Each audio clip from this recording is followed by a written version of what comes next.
Koneksi antar materi. Modul 2.1 Pembelajaran berdiferensiasi oleh Arifah CKB Kabupaten Temanggung. Makna dan tujuan pendidikan menurut Ki Hajar Dewantara. Makna pendidikan adalah tempat persemaian benih-benih kebudayaan dalam masyarakat.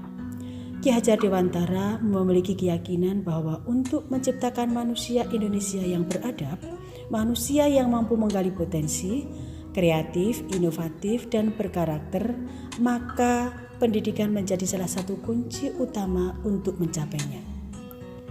Lantas tujuan pendidikan sendiri menurut Ki Hajar Dewantara adalah terbentuknya manusia Indonesia yang merdeka atau mandiri, yaitu yang selalu memiliki inisiatif tanpa harus menunggu instruksi, selalu berpikir kreatif, selalu berinovasi dan berkarya serta memiliki budi pekerti luhur. Kemudian timbul sebuah pertanyaan tentang bagaimana mewujudkan tujuan pendidikan tadi. Ki Hajar Dewantara untuk mewujudkan tujuan pendidikan memilih metode yang dikenal dengan sebutan AMONG atau emban, yakni memiliki pengertian menjaga, membina dan mendidik anak dengan kasih sayang, membimbing sang anak dengan ikhlas sesuai bakat dan minat yang diasuh, memberikan tuntunan agar anak dapat menemukan kemerdekaannya dalam belajar. Metode AMONG juga dikenal dengan metode pengajaran dan pendidikan berdasarkan asih, asah, dan asuh. Bagaimana dengan pembelajaran berdiferensiasi? Pembelajaran berdiferensiasi adalah usaha untuk menyesuaikan pembelajaran di kelas untuk memenuhi kebutuhan belajar individu setiap murid. Tomlinson 2000. Pembelajaran berdiferensiasi tidak jauh dengan istilah AMONG tadi, yaitu menurut Ki Hajar Dewantara menuntun segala kekuatan kodrat anak. Kemudian kita melihat bahwa dalam pembelajaran berdiferensiasi itu ada 3 aspek kebutuhan murid, yaitu yang pertama aspek kesiapan belajar murid, kemudian yang kedua adalah minat murid, dan yang ketiga adalah profil belajar. Dalam kesiapan belajar murid, kesiapan belajar merupakan kapasitas untuk mempelajari materi baru.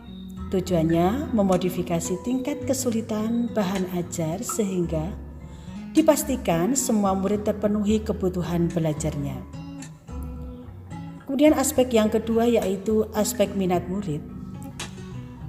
Aspek minat murid ini bertujuan untuk menghubungkan minat murid terhadap pembelajaran sehingga dapat meningkatkan kinerja murid.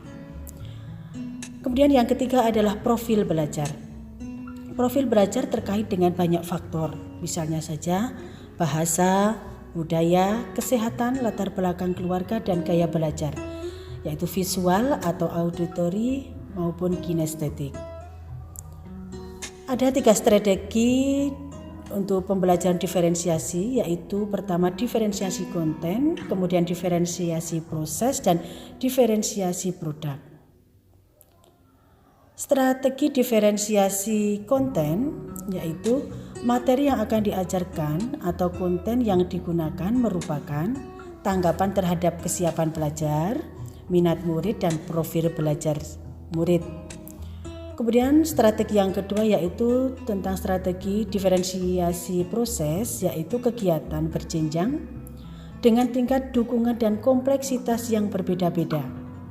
Pertanyaan pemandu dan tantangan untuk meningkatkan minat murid dalam mengeksplorasi materi, memvariasikan lama waktu yang murid dapat ambil untuk menyelesaikan tugas. Kemudian strategi yang ketiga yaitu strategi diferensiasi produk. Diferensiasi produk itu berkaitan dengan tagihan apa yang kita harapkan dari murid.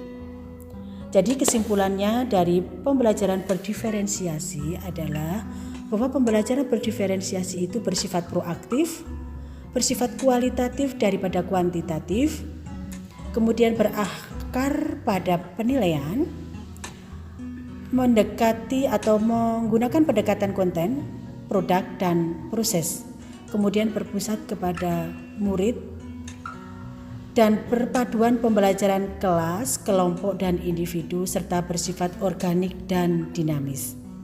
Demikian dan terima kasih.